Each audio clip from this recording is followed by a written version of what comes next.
Olá pessoal, tudo bem?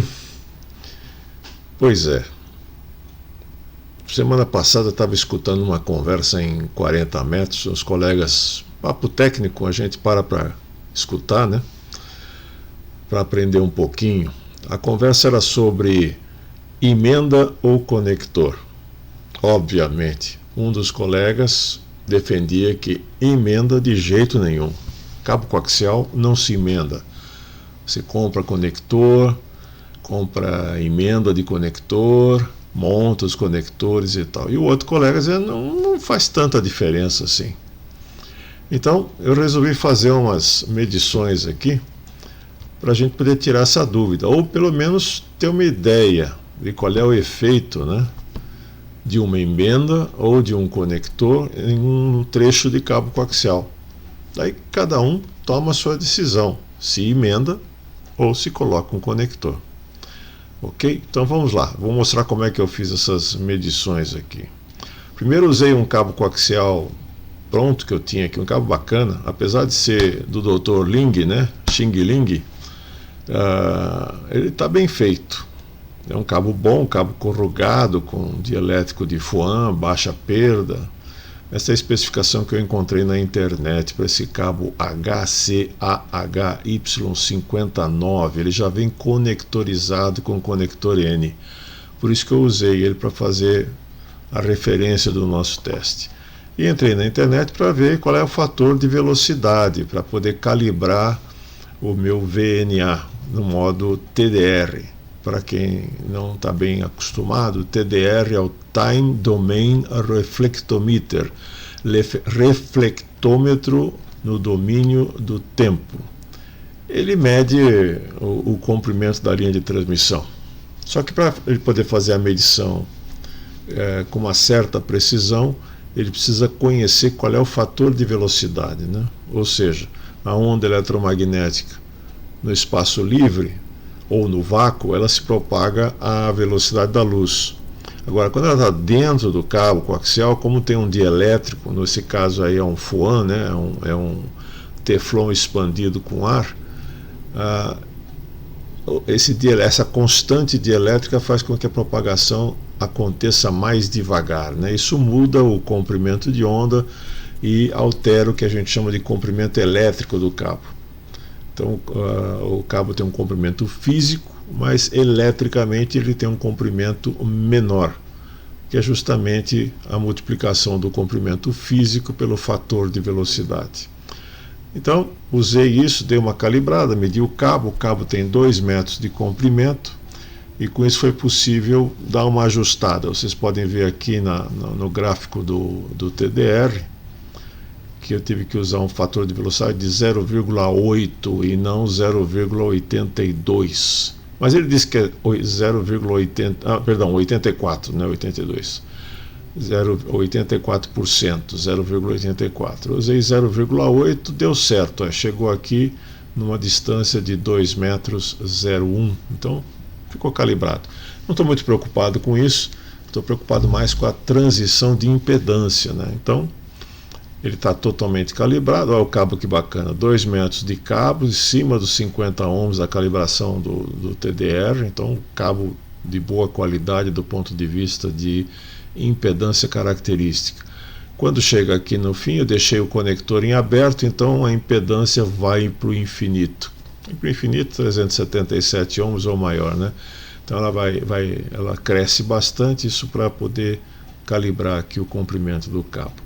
Essa transição que vocês estão vendo aqui é o conector em aberto, tá? É o conector em aberto, ele dá um solavanco na impedância lá na saída do cabo. Muito bem, essa é a carga de 50 ohms que eu usei para calibrar o TDR, é uma carga da Bird, e para fazer os testes eu usei 3 tipos de conectores. Então nós vamos emendar com um barril, a gente chama isso aqui de barril, né? A emenda duas fêmeas, conector N, um barril SMA e um barril UHF. O UHF é aquele que a gente usa normalmente, PL259, né? Nas nossas antenas. Quem gosta de caprichar um pouco usa o N. E aí vocês vão ver que faz diferença, um pouquinho faz. Se é uma diferença perceptível, aí vocês vão tirar suas conclusões. Então são os dispositivos que eu estou usando junto com aquele cabo de 2 metros para poder fazer os testes. Primeira coisa, olha aí, TDR Remote, né?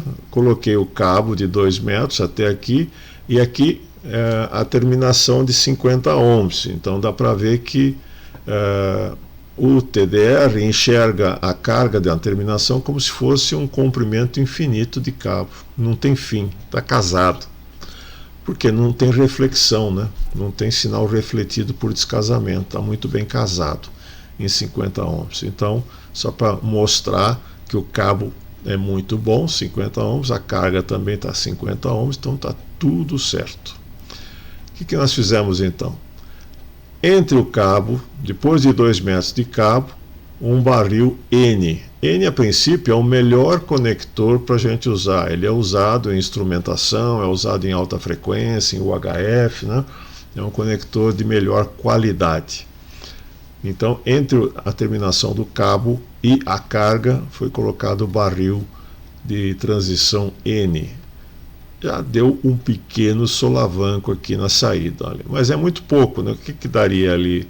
Se cada escala aqui é 5 ohms, não está dando mais ou menos 1 ohm, está dando uma transição, um desvio de impedância menor do que 1 ohm. Muito pouco, né? Isso dá para perceber que o conector N realmente ele garante a impedância através dele. Essa é a característica do conector N. Muito bem. Aí a transição foi feita com SMA. O SMA também é usado também em instrumentação, é usado em micro-ondas, né? Ele tem uma característica muito boa, mecânica, né? Para garantir a impedância 50 ohms. Mas dá para perceber que ele ficou um pouquinho pior que o N, né? O N é um conector maior, então a usinagem dele, o dimensionamento interno dele, do condutor central, do condutor externo, por ele ser maior, ele tem talvez um pouco mais de precisão, né? Então ele garante melhor a impedância. O SMA já é mais miniaturizado, mas pode ser um problema desse conector também que eu estou usando. Eu só tenho um para testar, então não dá nem para fazer um teste com vários conectores, é só para ter uma ideia do que acontece com a impedância. Já deu um salto aqui para cima de uns 2 ohms mais ou menos, né? Mais ou menos. E daí coloquei o nosso bom e velho UHF, o conector PL259. Então tenho aqui um macho do 259, tem uma emenda fêmea e outro macho do outro lado. E vamos ver o que aconteceu com a... Olha só que desastre. É mais ou menos isso que acontece. Pode ser que a gente tenha a possibilidade de usar um conector melhor. Esse aí tem, o dielétrico dele é de Teflon, então ele é de boa qualidade e tal, mas deu um pulo aqui de 12 ohms para baixo. Foi para 38 ohms mais ou menos aqui nessa situação de pior caso, né? Isso daí faz diferença? Não sei. Muito bem. Daí o que eu fiz para brincar um pouco mais? Peguei um trecho de cabo curto, cabo normal, RG58, nada de cabo sofisticado. Ele tem 69 centímetros. E medi. Está aqui. 69 centímetros. Aqui você tem a transição de entrada dele, né, do adaptador do PL259, o macho do 259, o cabo, o 259, o macho do outro lado, o adaptador e a carga. Primeiro dá para ver que o cabo não é bem 50 ohms, está dando 54, né? Considerando que o osso estava dando 50 certinho, a carga 50 e tal, esse aqui está um pouquinho fora. Então o cabo nem sei a marca dele. Mas dá para perceber as transições do PL259, do conector de UHF nas duas pontas. Aí peguei um cabo ruim. Pensa num cabo ruim, esse é um cabo ruim. Ele tem 2,70 m. Cabo que eu usei aí para fazer alguma instalação, o pintor jogou tinta em cima. ele está esfolado, está com a capa estourada. Tem uma emenda aqui em algum lugar que eu vou mostrar. Aqui, está aqui embaixo a emenda dele. Tá? Então, peguei o cabo detonado para a gente ver o que acontece com ele. 2,70 m, está aqui, ó. PL259 na entrada, dando aquele solavanco de entrada. Aqui está dando uns 7 ohms mais ou menos. O solavanco de saída. E a emenda. E aqui também tem uma ondinha, tá vendo? Uma alteração de impedância aqui no meio. Isso daqui eu vou mostrar para vocês depois. Ele está com a capa rasgada. Está com a capa rasgada e a malha está meio fofa ali, então está bem esticada. Então também deu uma transição pequena de impedância. Aqui é a emenda que eu vou mostrar para vocês agora. Então eu usei uma emenda, fiz uma emenda, e daí? Dá para perceber que a emenda que está feita, ela tem uma transição de impedância da ordem de grandeza do próprio conector.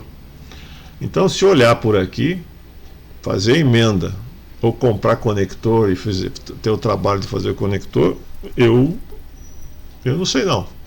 Prefiro fazer uma emenda bem feita, com solda, com uma boa isolação, usando um termocontrátil por cima, e vocês vão ver que esta não foi feita assim.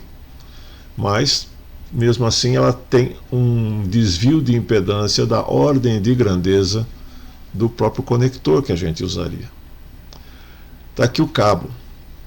Aqui é a capa está rasgada, tá vendo? O isolante de plástico que ele tem é uma fita de plástico em volta da malha, né? Entre a malha e a capa preta externa tem uma fita de plástico. Ele está estourado aqui, tanto que a fita plástica saiu para fora. E esta daqui é a emenda, já estava. Então eu peguei esse cabo que já estava emendado justamente para poder mostrar a emenda. Daí tirei a fita isolante. E essa é a emenda que eu tinha feito há décadas atrás, nem sei quando foi, tá? Como é que foi feita essa emenda? Eu obviamente cortei o cabo, ou peguei o cabo. A capa externa eu uso para isolar o condutor central da malha. Então um trecho da capa externa eu coloco por dentro aqui para fazer a isolação. Então descasca lá o condutor central, deixa só um toquinho para fora, faz uma solda bem feita, puxa esse espaguete, digamos assim, essa capa por cima, e a malha, as duas malhas estavam inicialmente afofadas para fora, né? Daí você puxa a malha para cima daquele espaguete dos dois lados, põe uma malha em cima da outra e faz uma volta de solda ali em volta. Não ficou legal, obviamente, porque essa malha devia estar bem lisa e bem aderente ao dielétrico, ao isolante do condutor central. Então nós perdemos a geometria do cabo coaxial. É a geometria, a relação entre diâmetros, diâmetro do condutor interno, o diâmetro externo do condutor interno e o diâmetro interno do condutor externo, que é a malha, a relação desses dois diâmetros, e a permissividade elétrica, o epsilon do material que está como isolante entre eles, é que define a impedância, ok? Se a gente altera a geometria, ficou mais fofo aqui, mudei o diâmetro, né? Então muda, aumenta a impedância. Na hora que aumenta o diâmetro externo, a impedância vai junto, aumenta também. Ok? Que foi o que aconteceu aqui, né? Olha, aqui aumentou a impedância, porque a malha foi afofada. Aqui também aumentou a impedância, porque a malha também está afofada, porque a capa externa do cabo está rasgada e aquela fita plástica saiu fora. Bom, e que efeito tem isso? Vocês estão vendo o gráfico de impedância, gráfico do TDR. Bom, vamos ver na prática, né? Montei aqui um setup com o meu HTzinho aqui em VHF, peguei a maior frequência, esse HT não vai a U, né? Ele faz V, ele vai ao UHF, vai ao UHF também, mas eu usei VHF. 146 MB. Coloquei a carga direto no medidor de potência refletida, né? Então, o que deu? Olha lá. Ué, devia estar indo.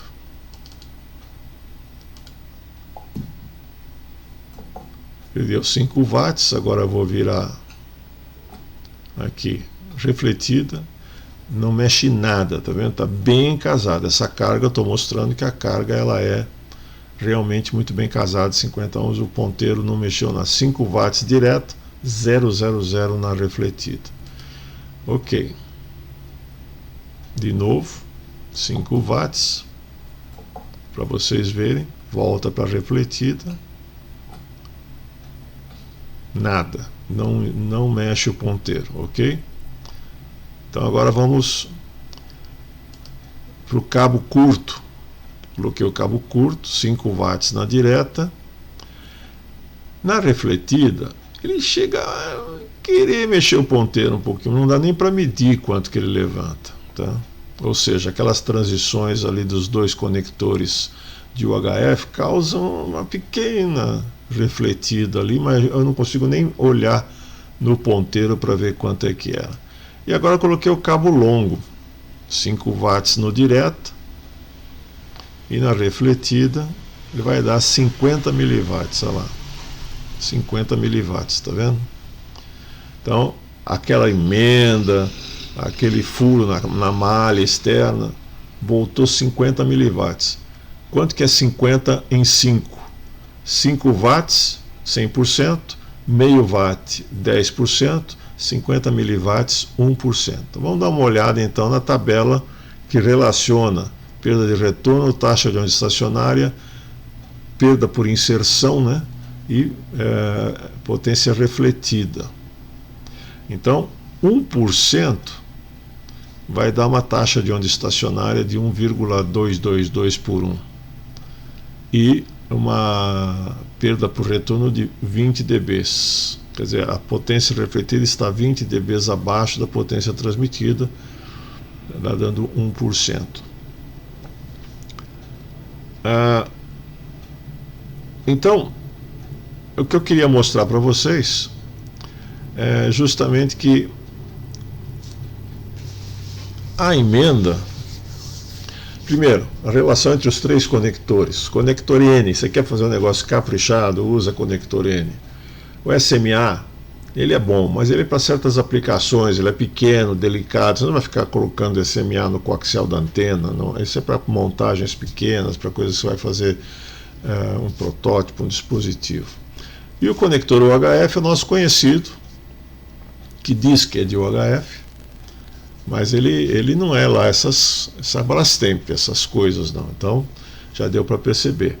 O que dá para perceber é que uma emenda, se você tomar um certo cuidado, não que você seja um especialista em emenda, mas um certo cuidado de voltar a malha para o lugar dela e tentar fazer ela ficar mais próximo possível do dielétrico, você vai tender a ter uma impedância próxima a 50 ohms, um pouquinho maior. O que não vai causar um grande prejuízo. Não vai causar um grande prejuízo. E o tamanho do descasamento da emenda está da ordem de grandeza do descasamento de um conector de UHF, ou seja, tão ruim ou tão boa quanto. Então, se você quer, sugestão minha, você tire suas próprias conclusões. Se você quer fazer uma boa conexão, não faça com conector de UHF, o PL259, porque vai ficar tão ruim ou tão bom quanto uma emenda bem feita. Aí não gasta com conector, faz uma emenda bem feita. Agora, se você quer fazer coisa melhor, então conector N na emenda. Note que eu não fiz nem o teste em HF, podia ter feito o teste em 7 MHz, em 7 MHz, 40 metros. Daí a taxa de onda estacionária eu nem sei o que ia mostrar, porque a transição de impedância é tão pequena, próxima do comprimento de onda, que eu não sei nem se a gente ia conseguir medir alguma coisa, tá? Então eu fui para uma frequência mais alta, para VHF, para 2 metros. Então, tá aí, uma brincadeira interessante, que eu tinha alguma ideia de como é que isso funcionava, mas não tinha medido. E daí algumas medições foram feitas. Se você tem comentários, se você tem experiências, por favor, deixa aí nos comentários para a gente aprender um pouquinho com a sua experiência também, ok? Até a próxima, então.